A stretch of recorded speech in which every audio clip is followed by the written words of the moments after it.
The start of Season 2 has seen fireworks at Wolverhampton Wanderers. We've seen big-name departures, big-name arrivals, players complaining to the media, question marks over my hairdo, an unbeaten start in the Premier League, but we're still conceding last-minute goals. And today, with £160 million in the bank, we've got to do something to take this Wolves team to the next level. Now, last episode, I was informed by a local news reporter that Hwang Hee-chan had been bad-mouthing me in the press, even going as far as to question my good looks. I know, shocking, right? Now, I've been racking my brains thinking about how on earth I'm going to solve this issue, because last season he actually ended up being quite an important player for me, especially in the final 6 months. However, just when I was about to start an early morning training session with some of the players, another staff member hits me with another absolute bombshell. Hello, Mr. Adrian, I am the assistant kit man, and last night while I was getting ready to leave, I heard Hwang Hee-chan talking to Guedes about your abomination of your hairline, and that they both want to exit the club. Also, I saw them break the vending machine, which is a big blow for me as I get my Haribo there too. Please get this fixed and deal with them too as well. Okay, so it's one thing to slag me off, but I just will not tolerate my staff being poorly treated as well. And to be honest, it seems now that Hwang has completely lost the plot, and now he's stirring it through the rest of the camp as well, which is certainly not what I need this season. I think I've got to meet with him, and I've got to meet with him fast to try and sort out this issue, but before I do, once again a news reporter manages to get there to him first. Hello Adrian, news reporter here. I'm back after conducting my interview with Hwang. When questioned on his future in a Wolves shirt, he had this to say: I love football, all I want to be is the best, which means to stay in the best league, the Premier League. There's no question that Adrian has hurt me, but I recognise he is a coach who needs to make tough decisions,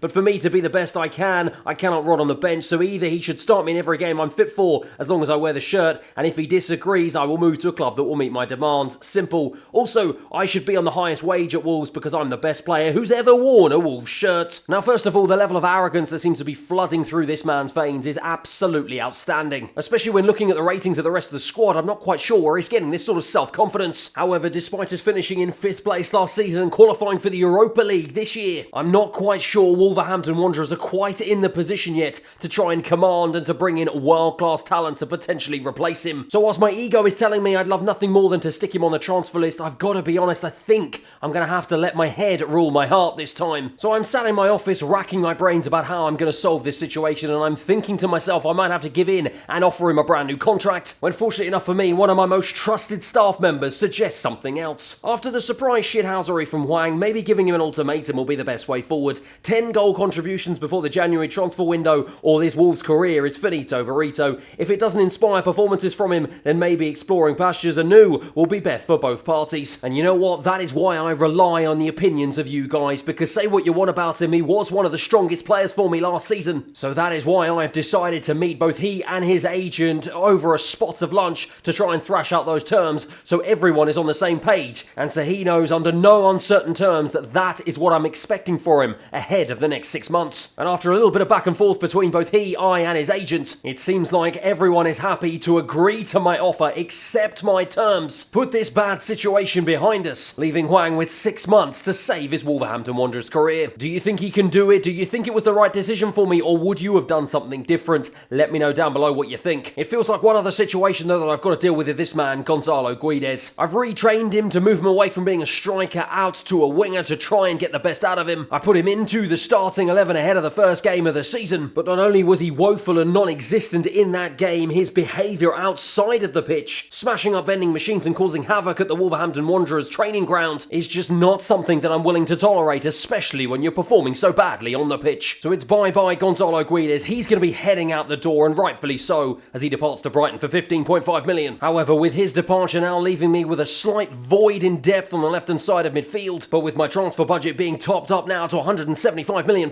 surprise, surprise, it seems like player agents have been tipped off once again that I've got lots of money to spend, because not one, not two, but 3 of them have come knocking on my door with open arms. Hello Mr. Adrian, as Bradley Barcola's agent, I would be glad to tell you the lad is eager to join the Premier League, but would like to play as a guaranteed starter at a Big Six club with potential, hence why he didn't go to Chelsea. Mr. Adrian, Dejan Kulusevski is also a shout, as he's a winger that does not suit Ant Postecoglou's style of play and performs much better in central areas, and your formation using 2 cams could work for him. And finally, Mr. Adrian, I heard you were looking for a new winger and centre-back. I have 3 players that are more than happy to join the Wolves team. David Neres, he will be a marquee player and the fans will love him. For defence, I have the young Portuguese Antonio Silva, or Roger Ibanez, who wants to move out of Saudi. Now, I will talk about the defensive situation shortly, but to be fair, whilst football agents play a questionable role in football today, some of these suggestions are quite realistic signings, whilst others certainly are marquee names that would take Wolves to the next level. But for me, there is one name that stands head head and shoulders above the rest, and one man who has been heavily recommended by so many of you, another Portuguese wonder kid who I'm sure will be absolutely delighted to join the Wolves revolution. He's a man who's making a name for himself out in Sporting Lisbon, and I'm sure now is finally time at 26 years of age and ready to make his move to the Premier League. It's a statement signing and a marquee name who I'm hoping will be able to take Wolves to the very next step. That is right, Pedro Gonçalves, the Portuguese star, will be joining Wolverhampton Wanderers for a record-breaking £56.9 million.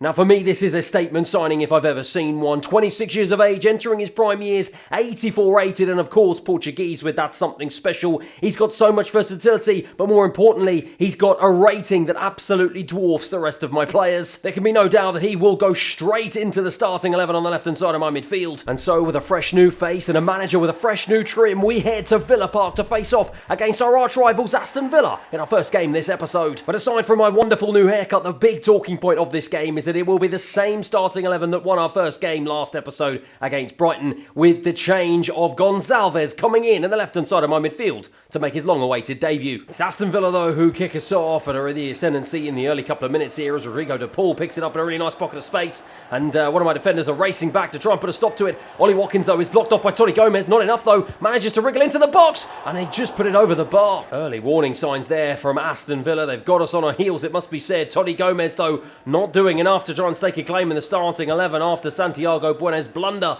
against Manchester City in the opening day of the Premier League campaign. But De Linger's coming really short to get himself involved here. He's looking for the run of Gonçalves. Can he find the run? He does. Has Pedro Gonçalves kept himself onside? Yes, he has. Bursts into the box, looking for the cutback. Can he find the cutback? No, but he does manage to get hold of the ball at the second attempt. Passes it to Lamina on the edge of the box, who lines it up. What a save from the goalkeeper. And it will be the captain who's going to take the resulting corner. He fires it into the penalty spot, looking for Pedro Gonçalves. It's just headed clear, though, by the Aston Villa defence. Back out to Gomez, into Lamina, across the box. It's blocked. Pedro Gonçalves heads it back, though. Out to Mika Marmol. Pedro Neto now picks it up. Wolves in the ascendancy here. Great response to that early chance from Aston Villa. We take it back to Hickey. Another new signing. Gives it to Gomez. Gomez takes it on! And he just puts it high and wide. What an electric start to the game here in the opening 20 minutes. Both teams having decent opportunities. You could argue we've had the better of the two. And that is an absolute colossal header. And De Linger's gone on the end of it. Has he managed to stay on side? The Aston Villa players look to the flag, but he has. The linesman keeps his flag down and the striker celebrates. Well, look at this. The goal kick came out. My word, it was an absolute clattering of a header. He absolutely battered the back of the Aston Villa midfielder, but he managed to win it. I do not know how it wasn't a foul, but I don't care one bit. De Linger read the situation brilliantly, showed great anticipation, and it's 1-0. And it is that man, Pedro Gonçalves, to pick it up once again, and oh, look at that for quick feet. Lovely play, and he's managed to get away from a couple of different Aston Villa defenders here. Into the box he goes. He's just blocked off, though. The runners couldn't get there ahead of him, but this has been a very, very good start from the Portuguese wonder kid. Leon Bailey, though, has it in the centre of the park. No one challenging him. De Paul into Mukhtar. Oh, Mika Marmol with a wonderful interception. That's brilliant defending. Now Lamina into Strand Larsen. Strand Larsen looking for the ball round the corner. Manages to win it back. Wriggling around. Tries to find the ball to Gonçalves, but he just cannot seem to reach him. And once again, Aston Villa bring it forward. Real end-to-end stuff here. A real exhilarating game as Leon Bailey shows great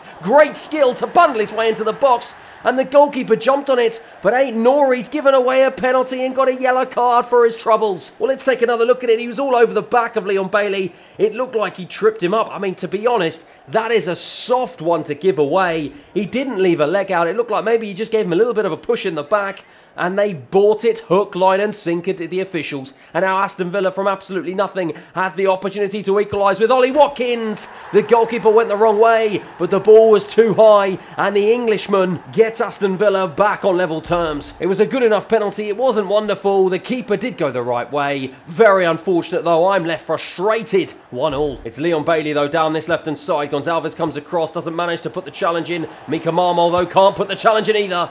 And Leon Bailey, all too many times, has been allowed to just ghost into my penalty area as it ends half-time, 1-1. Well, it's been an electrifying opening 45 minutes, it must be said. Both teams have had chances. I would argue we've had the better of the two.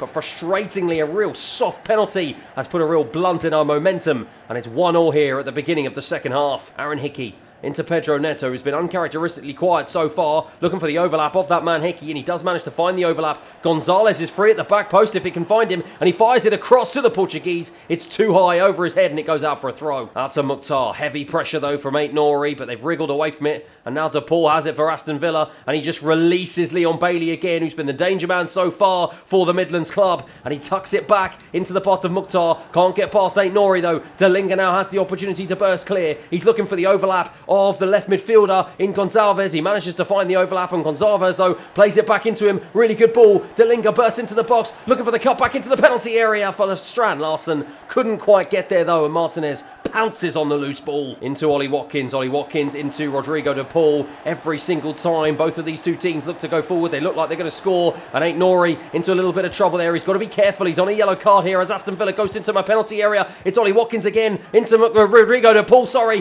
what a save from the goalkeeper, Jose Sarr. He's been under the cosh, it must be said, in the media and with fans alike. But that was a really good stop to keep us in the game. And it's Strand Larsen now into Gonzalez. Gonzalez looking for the overlapping run of Rayan Aït-Nouri. Finds the overlapping run of Aït-Nouri. And Aït-Nouri now bursts down this left-hand side, looking for someone in the box. Finds the man in the box. Instead, though, only finds Emi Martinez. So it's Golovin for Villa. 15 minutes remaining on the clock here as Ollie Watkins has found a way into the box. Leon Bailey again. And Leon Bailey has really lit a fire under the Aston Villa players, because once again he's the danger man, and once again he finds himself in the right spot. And once again, we've thrown away a winning position here in the Premier League. Leon Bailey got in ahead of my defenders. It was all too easy, though, for Ollie Watkins to find him. And Leon Bailey from that distance is not going to miss from there. Jose Sarr, after me singing his praises earlier on, is beaten at the near post. It's such poor goalkeeping. And Aston Villa lead 2-1. Yuri Tielemans now for Villa once again. They've really got their tails up here with about 10 minutes remaining on the clock. They're sensing blood and they're sensing the opportunity to well and truly put this game to bed. But Mika Marmo with a really good challenge, and Bueno on as a substitute feeds in Gonzalez. And now the Portuguese star can try and burst forward here. He comes central, skips past one challenge. Really good stuff here. Continues to go, continues to find a ball into Delinga. Lovely stuff, Delinga. Oh my goodness, he's blazed it over. Well, you'd expect better from the Dutchman. You've got to score in that position. Gonzalez did all the hard work, put him in a fabulous position,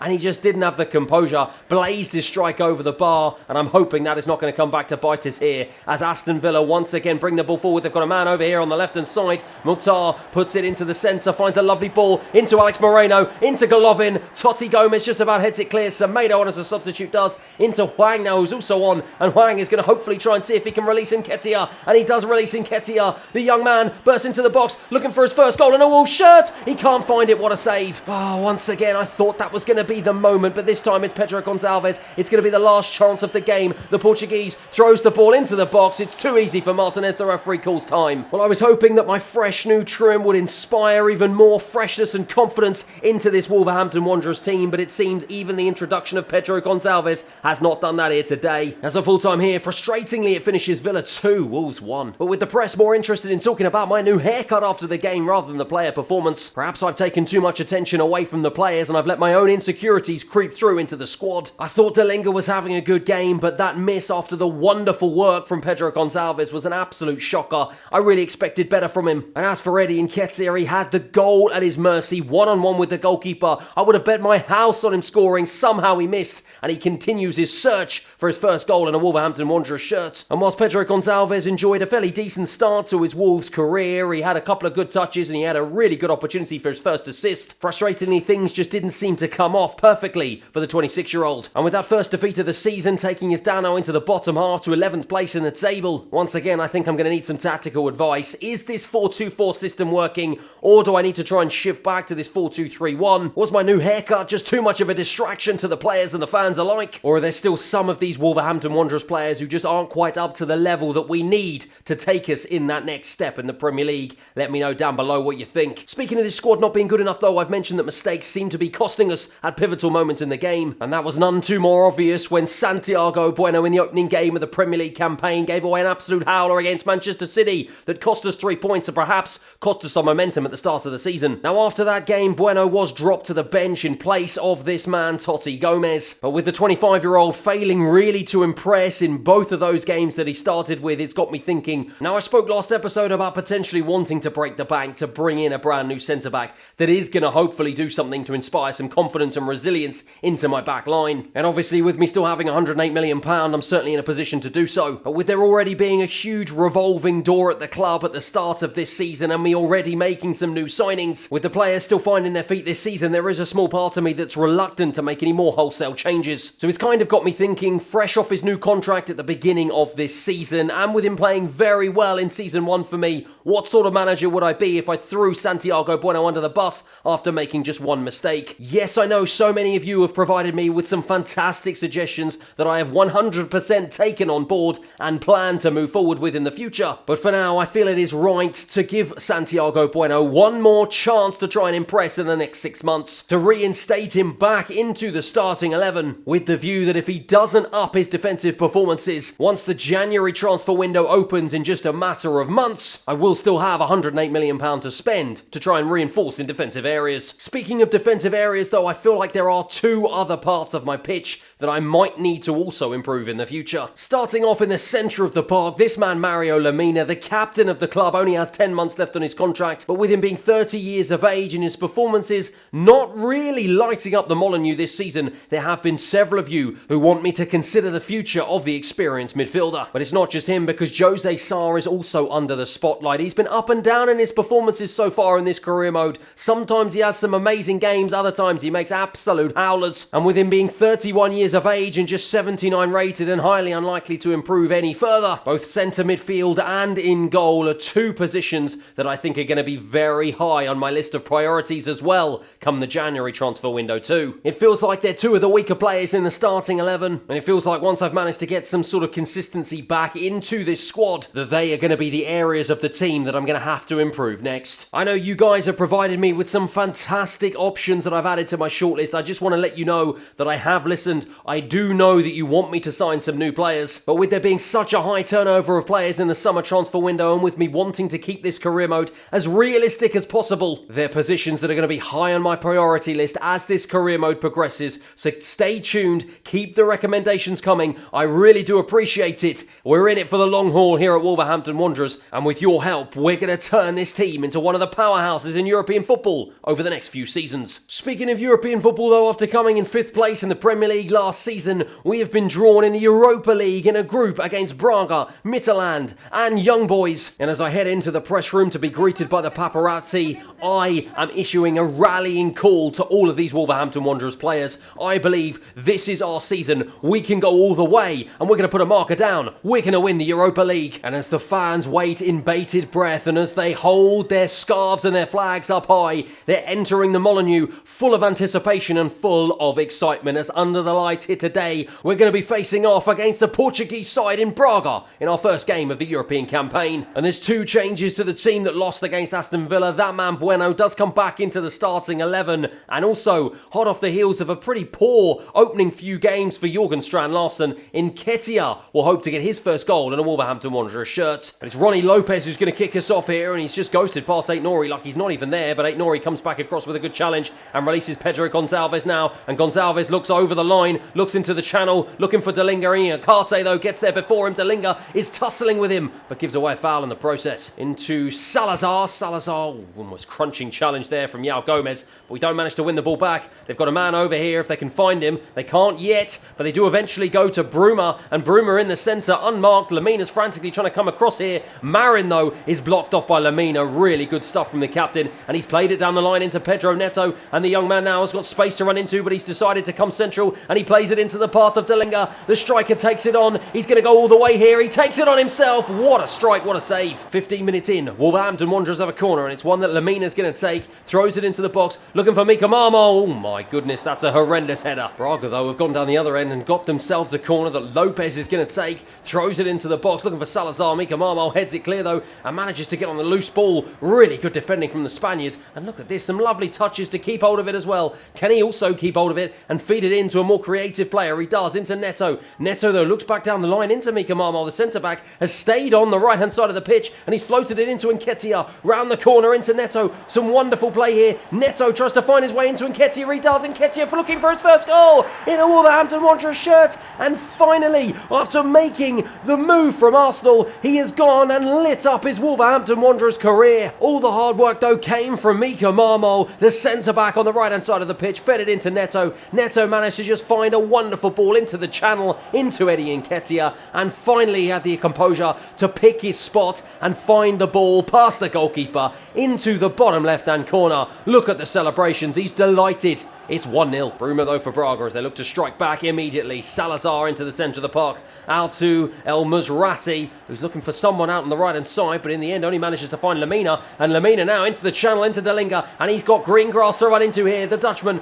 drives into the box, looks to take it on with his left. He does take it on with his left, and it is two wonderful quick-fire goals from Wolverhampton Wanderers that have completely and utterly turned this game on its head. Well, finally, is there some competition and some spark to ignite the form of my strikers? Nketiah gets the first goal. Delinga manages to find the back of the net after a shaky performance in the opening game. I'm very happy. 2-0 into Neto. Neto once again looks for Nketiah, and Nketiah once again looks for Delinga. Delinga looks to go down the left-hand side into Pedro Gonçalves, who takes it on his right, smashes it against the defender. He too is looking for his first goal in a Wolves shirt. But it was a brilliant way to end the first half. It was a shame that we ended it, it's got to be said, because we really had momentum. We've got to try and hope that we can pick it back up here in the second half, as Nouri tries to just feed his way down this left-hand side. Pedro Gonçalves has it once again though, and Gonçalves this time into Nketiah, returns nicely, hits it with his right, it's blocked off by Iacarte, and they eventually get the ball clear. Marmol, brimming from confidence from his earlier good play, plays it into Hickey on the right hand side,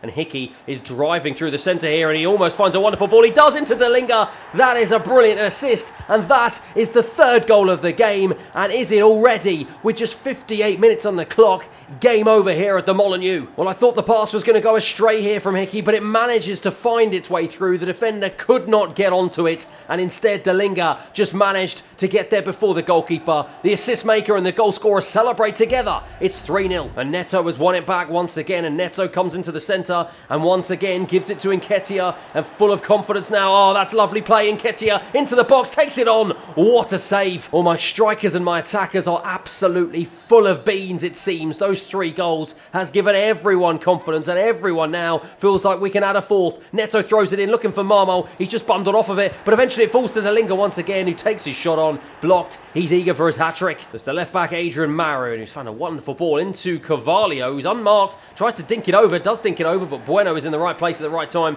and Aaron Hickey feeds it back into Nketiah, and Nketiah once again full of beans, waiting for the run of Gonçalves, and he finds the run of Gonçalves. Pedro Gonçalves now bursting into the box, going in alone, tries to put it onto his right. Iacarte though just about manages to get there in the right nick of time. Lamina though back out to Gonçalves, and now everyone seems to be full of confidence, and that's a wonderful ball into Delinga, who is looking for his hat-trick, bursting into the box, going in alone with his left. Good save. Pedro Gonçalves is going to be the man to take the corner. We've only got a couple of minutes remaining on the clock. It's thrown into the box, looking for Delinga, eagerly searching for his hat-trick. Unfortunately, it just wasn't meant to be this time. As the referee calls time on what has been a sensational performance, our best of the entire season so far here for Wolverhampton Wanderers. A fantastic win and a fantastic way to kick off our Europa League campaign this season. This man Delinga puts the horror show of the opening game of this episode to bed as it finishes here. Wolves 3, Braga 0. A really wonderful performance and just what the doctor ordered. Delinga puts his horrible miss against Aston Villa behind him, scoring 2 wonderful goals. And Eddie Nketiah finally gets his Wolves career up and running. His first goal, and hopefully it will be the first of many. Did the return of Santiago Bueno to my back line inspire confidence in the rest of my defence? I will let you be the judge of that. But most importantly, that win has put us in top spot of Group G, and hopefully we'll be staying there. I'm hoping that morale is back on the up, and that result is going to kickstart the rest of our season. Or is there going to be another bombshell that's going to be dropped that's going to shake the club at its very core? Keep your eyes and ears peeled. Let me know what you hear, and if you see any danger coming over the horizon, let me know down below in the comments if you do. As for today though, that is going to be the end of the episode. I really do appreciate your comments, your feedback. It really does wonders to improving the quality of these videos. Keep them coming, and I'll see you again next time. Thanks for watching.